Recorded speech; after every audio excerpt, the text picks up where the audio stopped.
evergreen power pick in the top lane with the Ksante. Yeah, there you go. Poppy ban, Ksante first pick here for Thanatos. So at that top lane matchup that we have had our eyes on, this sets you up for success, whether it's a lane swap or whether it is standard lanes. So let's see what the response here from Loud is and what the current priority is looking like. A Skarner game possibly here for Wiz. Their tiebreaker versus Pain.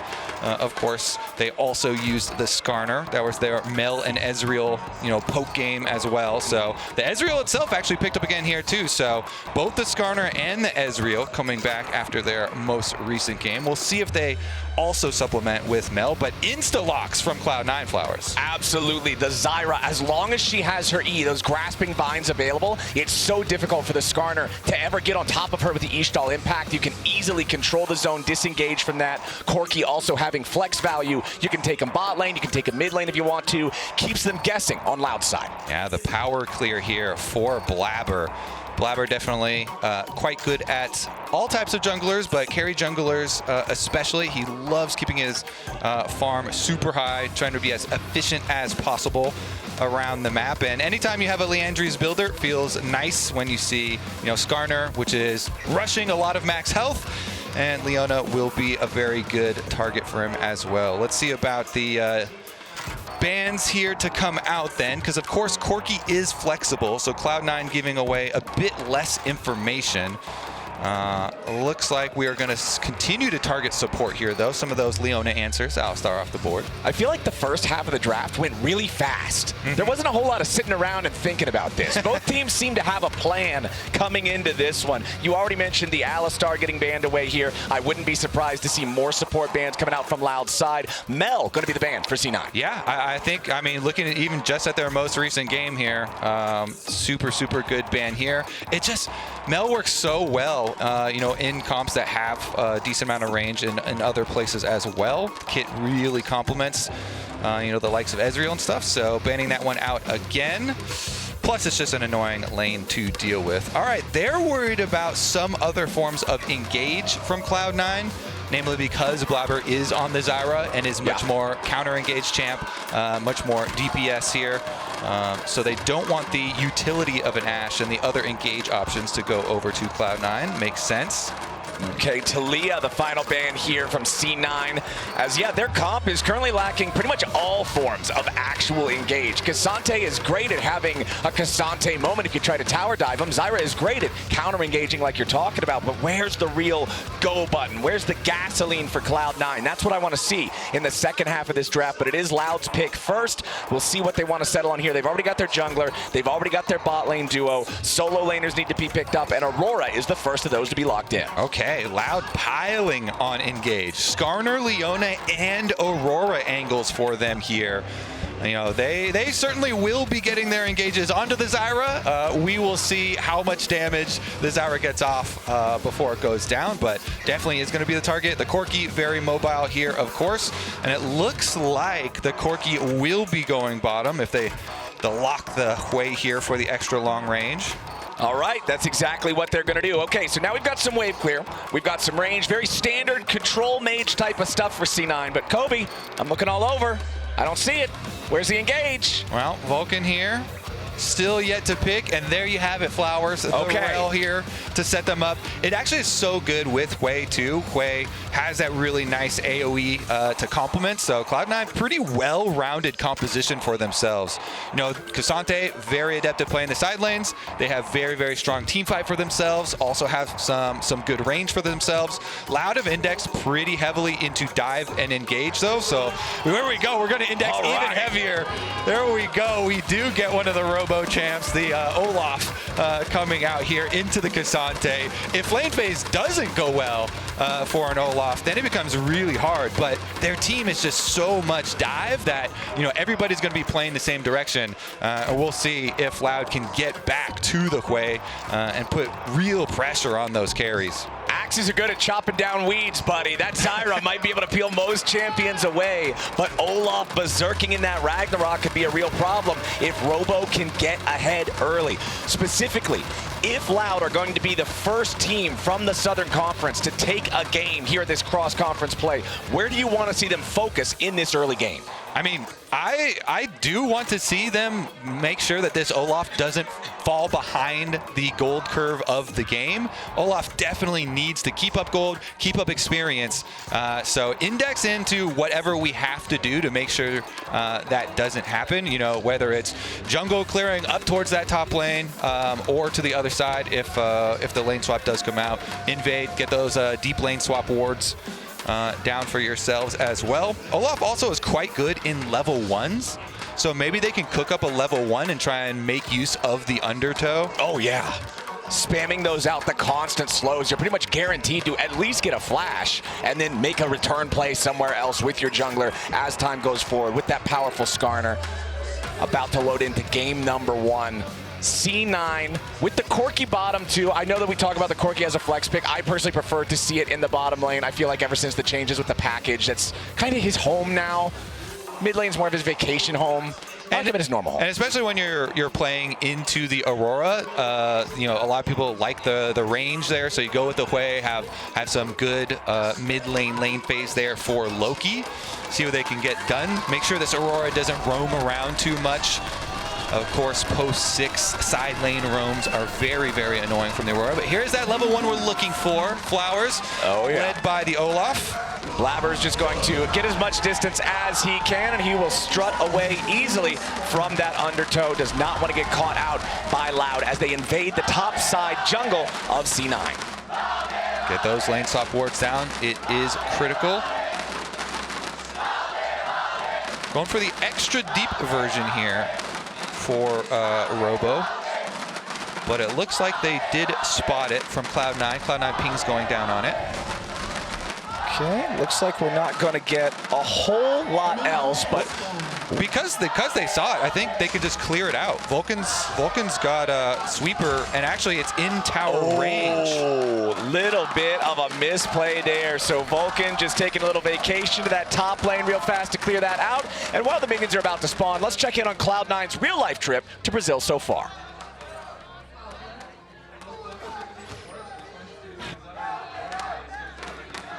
Looks like they're having a good time. It does. It's a party. Yeah, it's a party, Flowers. They're having a good one on that. As in the game itself, we do look like we're in for a lane swap, Kobe. I'm not a big fan of these, but clearly their popularity remains, and it's Loud who are going to be the ones doing the swapping. They have Root and Winsome up here in the top lane to put extra pressure on Thanatos, but Ksante, famously, one of the top laners that just deals with it really well. Yeah, Ksante very good at it. That's why they were looking for the deep lane swap wards. I want to know where I can get one of those Vulcan shirts, though. Actually, that custom Vulcan shirt, that was cool. Looked pretty good to me. Currently, though, as you say, it's just going to be them clearing up. And Zyra here, Blaber, did start on their red quadrant, and so he's just coming up to Thanatos' side of the map currently. There is a Loud ward that is on blue buff that just expired right now, but Robo's also there. So Loud are just overloading and looking for the possible dive here, but Blaber's clearing towards that side. So if Zyra can also get there, and it's a level 2 Ksante already for Thanatos, they should be able to defend it. Meanwhile, Cloud9 bottom lane is just mining money off these turret plates. Those turret plates on the bottom line just melt away. It looks like Blaber does get chased off the Grump, and he does not have a smite charge, so. No, Wiz, however, does. Oh, it's coming up soon, though. Maybe he can leash it. This. Blaber does secure it and hits level 4. Robo is still level 1 on the Olaf. Loud is committing so much trying to make this dive happen. Thanatos level 2, Blaber level 4. Loud has to find success here. They've already wasted so much time. They try to make the dive go in, but a nice pathmaker coming out from Thanatos. It's first blood over to Blaber, and it might get even worse. Loud's plan, everything was put in this top lane basket, and the eggs splatter all over the floor. First blood to C9. Honestly, I'm very surprised that Loud still went for that dive after meeting Blaber and Thanatos here just fine on the Ksante. Now Robo For a second, there was a level 1 Olaf in the face of a level 3 Ksante. Plus, Blaber on Zyra is turbo accelerated, not to mention the bottom lane. We're not even going to go over the bottom lane flowers. No, we're not going to talk about it. It wasn't on camera, so if you don't look at those turret plates going down, then you don't have to worry about that until you meet up with a very rich Corki later. But like pretty much everywhere is going to be accelerated for Cloud9 now. Off of that, you win every side of the map. This is some of the most disastrous first 4 minutes of a game that I've seen in a while. Pretty rough stuff here for Loud after that dive. You know, Skarner going to be significantly behind because of spending the time going for that. Yeah. And when you get behind a Zyra, I know you know this pain, Flowers. I know this pain, brother, and it looks like there's even more pain in store for Robo. He drops as the minion wave is already underneath the turret, so even if he can TP back, there's still going to be multiple minions lost up here as C9 now brings Zven and Vulcan up into the top lane to continue mining for that plate money. Oh my goodness, I guess now that you've seen them, you do have to worry about all the extra money they got. Here comes Wiz though. Let's see. Vulcan and Zven should be able to work their way out of this as long as they don't take aggro. Yep, no problem. Oh, and Zven hits him with the classic Papega Frog as well. He is absolutely unintimidated by any of this. Robo and Wiz, normally you would expect a duo of jungler and top laner to have higher levels than the enemy duo bot. Not the case, not in this one. Loud is so far behind just 5 minutes into the game. This is crazy, Flowers. I was looking at it was a 2,000 gold lead at 4 minutes and 40 seconds after they just got that, you know, return kill on Robo where bot lane swap back over. I just see this pain actually getting way worse for Loud. Yeah. So this was the stat I was talking about at the intro, though, at the very beginning of the day. As we go for another one, we don't have time for stats other than kills, my friend, and C9 has 3 of them, not even 6 minutes into the game. Feat of Warfare claimed. Robo dead again. C9, another plate smashed on the ground. I think I'm gonna have to go to Twitch chat, Flowers, and get some bets here, because the stat was Cloud9, of all the teams that made it here to the America stage, they had the fastest average game time. 32 minutes or so, wasn't it? Exactly. And Loud had the longest. So I think that Cloud9 are going to beat their average. So my ask to Twitch chat would be, how many minutes faster than their average, which was 32 minutes, are they aiming at in this game? Because just it is 2.8K the gold lead at 6.5 minutes now. Maybe we're getting way too far ahead of ourselves because at least Loud are getting a dragon, but it certainly is going to be very painful here. I mean, Zven on the Corki is going to be a big problem as well. Just everybody here for Cloud9 with an individual gold lead. I'm not going to mince words. In a realistic game of League of Legends, it is hard to have a worse start than this, than what Loud has had in the first 7 minutes of this game. They got the Drake, yes, but that was because Blaber was also already grabbing those first 3 grubs. tinowns now in trouble as the Spiraling Despair is connected. Severing Bolt over the top from Loki brings tinowns down to 300 HP. It forces the enemy mid laner back, allows the wave to crash, and gives Loki the timer he wants. Yeah, one reason why we're kind of freaking out also is because Cloud9 with this comp, they have so much range and poke that when, you know, they get so far ahead really early on, and, you know, things like the Olaf and stuff that really rely on those stats to be able to charge in and fully commit to an engage, it seems like it's going to be very difficult for them later on to play their, you know, dive style here with the Olaf, Skarner, Leona trying to go right into the team. Maybe, you know, they can obviously still pull out some surprise plays there, especially looking at tinowns on the Aurora. Aurora with ultimate and flash can definitely create some magic. Maybe if they get like a support roam to mid to help him push out and then buy him some time, can make a play and try and collect some of the Cloud9 gold. It is a tough spot for Loud any way you look at it. At least the ultis online might give them the opportunity to make some sort of a play. Robo 0-2 and 0 down on the Olaf, like you already mentioned. He's going to run into the Zyra. Sure, he won't get CC'd, but I'm pretty sure those ulti-empowered plants will just kill him. Yeah, the jungler has a 2-level lead over the the top laner. So yeah, that will be painful. 3 Grubs though for Cloud9, so very clearly I think they should keep their top lane up here. You know, you want to get that 6-pack of Grubs if you want to push your game time, Flowers. Oh yeah. Or push your game time lower so they can end quicker, destroy these towers. So it looks like they're keeping up plenty of vision well before the spawn of second Grubs, and Blaber coming in here to try and be as annoying as possible. You know, Zyra with the extremely quick clear and the Faded Ashes already, so comes in, tries to push the Skarner off, keep that Skarner farm extremely low, should be no problem. And I just don't see any way that Loud can or should even try and go sniff around the second Grub pack. They should just, you know, keep the cross-map play, try and, you know, play off the other side and see if they can get something while Cloud9 commit resources to the second pack of Grubs. I mean, man, 52 to 85 in farm in the jungle. The front line for Loud is just in no condition to even play the game. Well, right now, with Leona and Skarner escorting tinowns, it looks like they are doing some setup for the second Grub pack, so maybe they will fight it. Despite getting behind early on, maybe they feel like they'll be in position. They have their vision coverage so far, and Winsome kind of camping up here.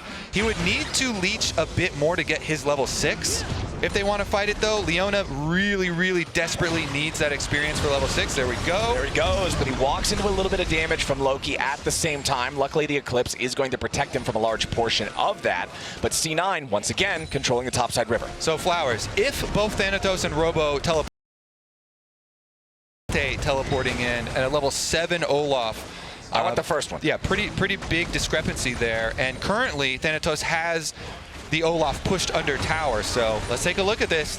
Loud might try and fight. It looks like they're positioning for it. All right, Blaber has already started up the set of Grubs. Wiz wants to try to tunnel in here and make a play. He goes for the ultimate there onto Loki. Nice follow-up with the Eclipse. Massive engage coming out from Loud that killed Loki and Blaber both. That's exactly what the Brazilian squad needed, and they're gonna take the last 2 Grubs with them. Zven was still pushing top lane, Flowers. That was a beautiful engage from Wiz. He cruises right past Vulcan. He nails Loki right there, groups them up. They get the Ezreal ult over the top, and Loud with a comeback play there.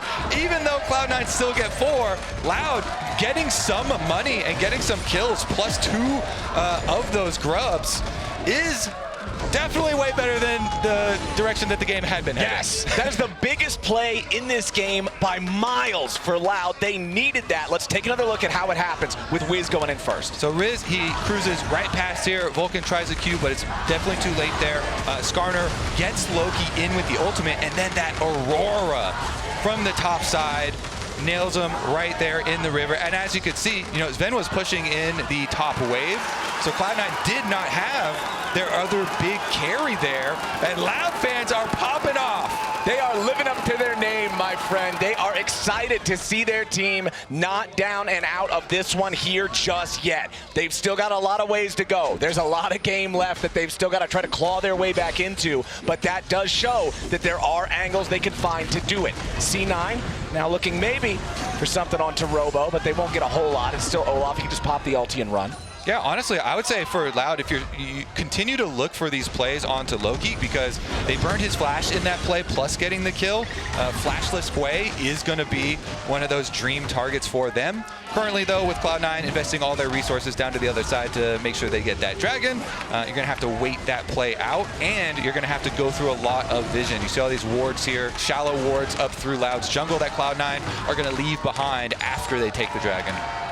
Dragon secured, so that's going to be a 1-to-1 count for those neutral objectives. Which soul are we getting here? Infernal Soul on this map, so a lot of extra damage for whoever keeps farming those up. Tinowns versus Thanatos up here in the top side. Thanatos with the Iceborne Gauntlet already completed. Obviously going to have the edge over that Olaf, so they're just sending the Aurora to deal with him instead. As down in the bottom lane, Loki once again in the sights of Loud, like you were talking about. It's an immobile control mage without a flash. Normally that paints a big target on his head. but Loki's doing a good job trying to stay safe. As Root's in some danger, Zven going in, looking for the solo kill, and he gets it, no problem. Now Wiz wants revenge, but Zven flashes right back away, and Blaber is ready to punish the Skarner oh so easily. C9 get 2 more for free. Zven putting that money to good work right there on the Corki. Meanwhile, we're still going. Yeah, down to the bottom lane, Loki with no summoner spells, no way out, and Robo gets a much-needed influx of gold. Yeah, get that dub for Loud. Continue to try and prey on the flashless Hwei because everything else on the map, Cloud9 are just blowing up here. Zven able to finish off the turret after they get those 2 kills in mid lane. Blaber also investing his flash to go for it, but I mean, he's kept up his 2-level lead on Zyra. Nice stuff here for him. His fully completed Leandries is going to be so painful for the majority of these Loud characters to deal with. And there is a big story of this early game right there. Plus 1,000 gold for C9 just in plates alone. A grand total of 12 taken by their squad to only the 3 secured by Loud. Yep, definitely a big source of all that gold lead that you see up on the scoreboard here. Of course, the other kind of benefit for Cloud9 of Blaber being so far ahead is even if Loki is targeted over and over on the Hwei and kept down, like Blaber is going to be more than enough magic damage for them in the team fights as well. And it's not like Loki hasn't been able to have any income, just gets targeted a little bit more. He's up to the side lane again though here, and his flash will be up soon as Thanatos finishes off that tower as well. 2 now here down. Easy stuff. Let's see if C9 can take control over the top side river. Loud possess it for now. Wiz and Winsome waiting together here in this control warded brush. Seeing if C9 just gets a little bit too cocky, a little bit too careless, like they did the last time they fought over an objective in this top side river. The Herald spawning in about 30 seconds, a little bit more. C9 now bringing more men into the area, means they'll be more confident to push up, and Loud will have to respect it. They certainly will. This time around too, it's interesting because the teleports are desynced for Thanatos and Robo, and after Robo getting that kill onto Loki, you know, catching back up pretty decently for himself, chops down that gold deficit a little bit, and him being able to have the earlier teleport, Loud may look to try and pull some numbers advantage play on the other side of the map, because currently Thanatos pushing that extra bottom wave, but there's no real like deep wards for Loud to work with. Cloud9 have done a pretty good job of clearing all that out, so maybe no surprise Olaf positioning. And Thanatos actually going to walk his way up because of the teleport discrepancy here, so Ksante going to take the long walk up the river to make sure something like that second Grub fight does not happen again. Well, my friend, we are halfway to your earlier stated stat of Cloud9's average game time. 32 minutes. We got 16 minutes on the clock right now, and C9 are starting up the Herald. This is a great accelerant if you're looking to knock down that Nexus a little bit faster. Oftentimes, this will result in at least a single turret being taken, but usually if you've got a lead about 5,000, you'll get way more than that. Yeah, definitely can use, especially if you can use it to get down the secondary turrets on the side lanes. Big rewards there. Since mid lane is already down and open there for them, they can invest the Rift Herald into a side lane and get a lot of gold out of it. Loud though, they make the correct call, cross map play. Robo just get the bottom side turret, so Robo getting some much more needed gold. Meanwhile, engage onto Hwei here. Nicely done from tinowns. Wants to go after Loki, but the disengage from C9's mid laner with a flash to escape the between worlds. I like the aggro. I like the bloodthirst from tinowns. Yeah, good move from tinowns. You can tell Loki is sweating here, Flowers. Loki no ult or flash now. So again, he will be the main target, the most vulnerable member of Cloud9. Everybody else on Cloud9 though, still quite powerful, and as the dragon is spawning, they're moving in to try and get their setup first. They pushed mid, they pushed bottom, so very good setup work for them. Minions going down these lanes will allow river control first. And we'll see, with Vulcan and Thanatos both positioning on brush here, it's very scary for Loud to move in. Oh yeah. So Blaber should be able to pull out the dragon and set this one up. Loki does have teleports, even though he doesn't have flash now and is way more vulnerable. At least he still does have that teleport cooldown, so would be able to answer, and it is just going to be given over Cloud9 with the extra dragon. So it felt like Cloud9 was going really fast in the early game, just knocking them over, building up these huge gold leads, and then we've kind of been on cruise control for a little bit now. How does Cloud9 further accelerate this to really bring down that 32-minute average game? Yeah, I think the only speed bump for them has been the target on the back of Loki, because they have checked the other boxes of keeping the foot on the gas pedal. I would say, you know, you mentioned the Rift Herald. They also go collect the dragon immediately there, and they did their safety work, push both lanes first, ward up both of these brush by dragon first, you know, plant Ksante and Rell to make sure nobody else can get in there. So I think they are, you know, continuing to keep up the quick pace for themselves. And next step, presumably, would be use the Rift Herald on top side. You could get 2 towers, as we were kind of mentioning there before. If you just pop that outer tower immediately, and then try and get a Rift Herald drive into the secondary tower, can be a lot of rewards there. They do have to be a little bit careful here, though, and it looks like, yeah, Loki take another little chunk of damage here from tinowns. But Loki's got a lot of dudes behind him this time. This is the Loki bait.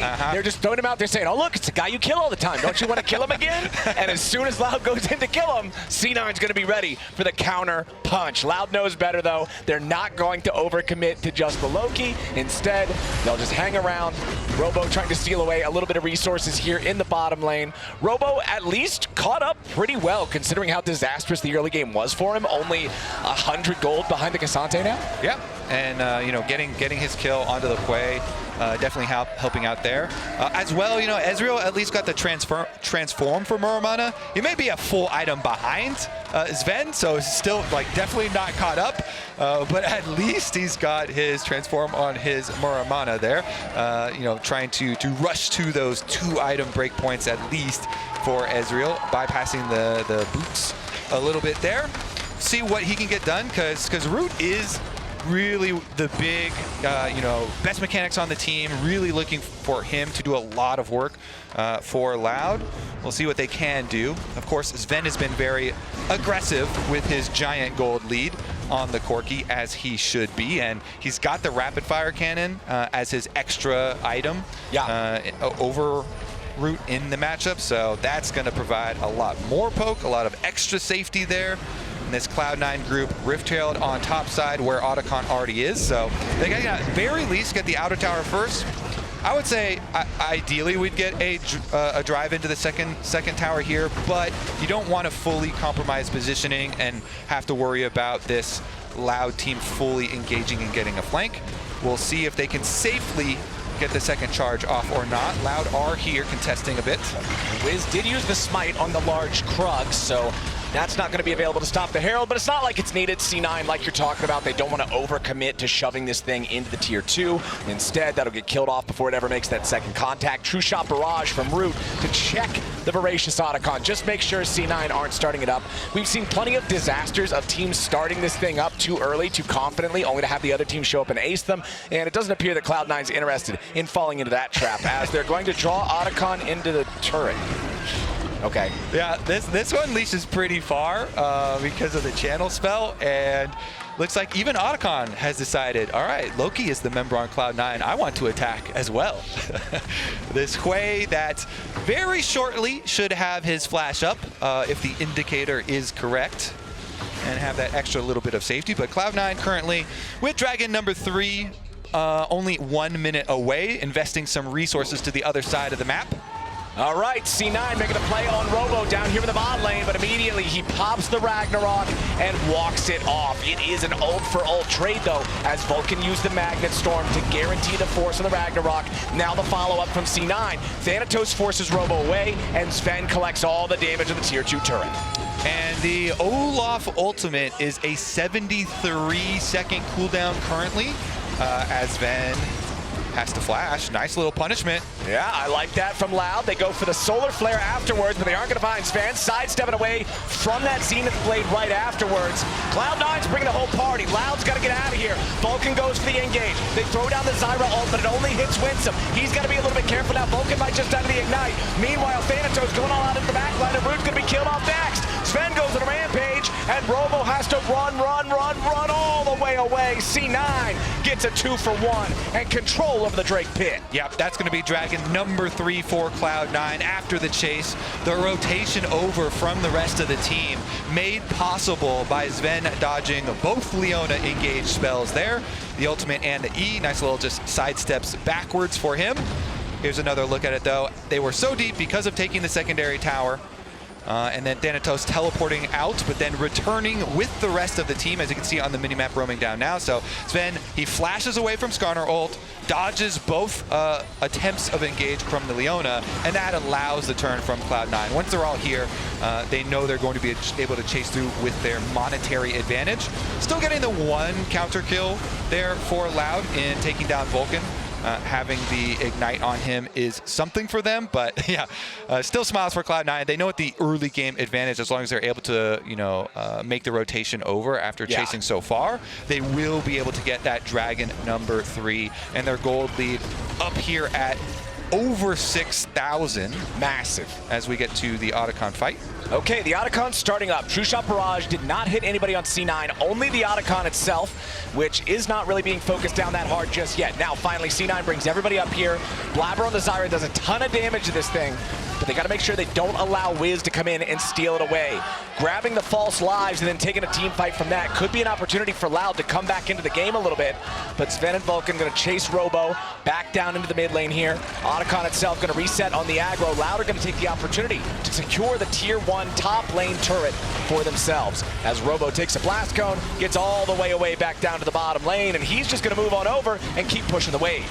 Yeah, I mean, he's going to put pressure on the tower while the rest of the team is up here standing in front of Otacon. 5K on the health. Okay, Thanatos still frontlining, trying to keep everybody else from Loud away from the Otacon, down to about 3,500 now. A TP's about to show up here from Robo as Otacon resets. C9 looking to draw battle lines here, but they got to be careful. Between Worlds already dropped. Winsome's about to die. He's all alone to the back line of C9. It ain't going to matter. Robo, he wants Zven, but he's not going to get what he wants today. A double kill back over to the Corki as Root, tinowns, and Wiz are left to run. Root separated from the other 2 members of his team as he tries to kite and fight his way out of it. But C9 haven't lost a single player, and they're back on the objective. Yeah, looked like Thanatos wanted some more kills, but the rest of the team says, you know what, we've got Otacon, let's just take the Otacon, finish that objective off, and then go for Baron afterwards. No need to over chase.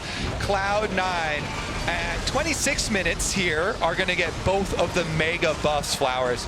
This is just such a huge pushing power with the range that they have with their composition, the extra stats from Baron, and the revive mechanic from Otacon.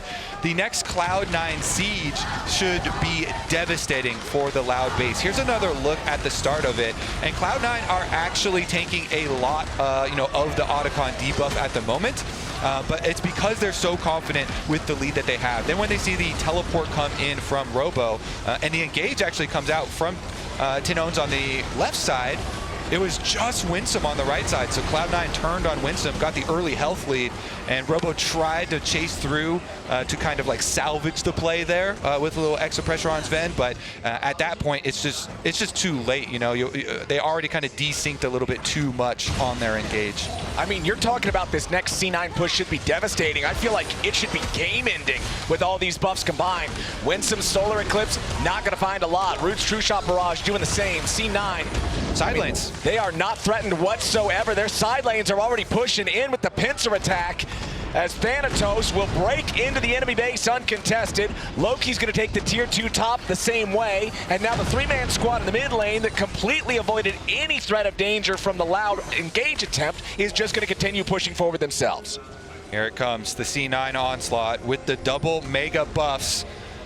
Already, Ksante opened up bottom side, and now top side is the next target. This thing melts as well. Top side tower down. Top side tier 3 is gone. The inhibitor itself about to be rubble as Loud scramble to try to protect their base. C9 still has the false lives here for a little bit longer, and they're going to use every second to keep this push going strong. Nexus turret's under fire. First one's already about to die. It's gone. Second Nexus turret is all that stands between C9 and a fast game 1 win as the mid lane inhibitor falls and Loud scramble to try to defend. Thanatos will be the first one, ready to jump in on the Ksante as Winsome goes to the back line of C9. Big between worlds, but it's not big enough. Loud is simply too far behind. Robo into the back, at least gets one. He takes out Zven. Maybe he's got a second. Spiraling Despair's about to pop off, and a Skarner ulti grabs another. By a miracle, Loud are holding on still, but Loki and Blaber remain ready to fight. Wiz barely gets back onto the steps of the fountain, but the Nexus itself is soaking damage. The minions will win it if nothing else, and C9, 28.5 minutes in, takes game one. Cloud9 with such a big early lead. That tower dive from Loud after seeing Blaber over there and still going for it, they just could not recover from that because they committed all their resources to the top side of the map, and Zven and Vulcan all annihilated like 70% of a tower during that play. It felt like the game was over at 2.5 minutes in this one, man. Reminder, fans, don't miss any LTA action when you get your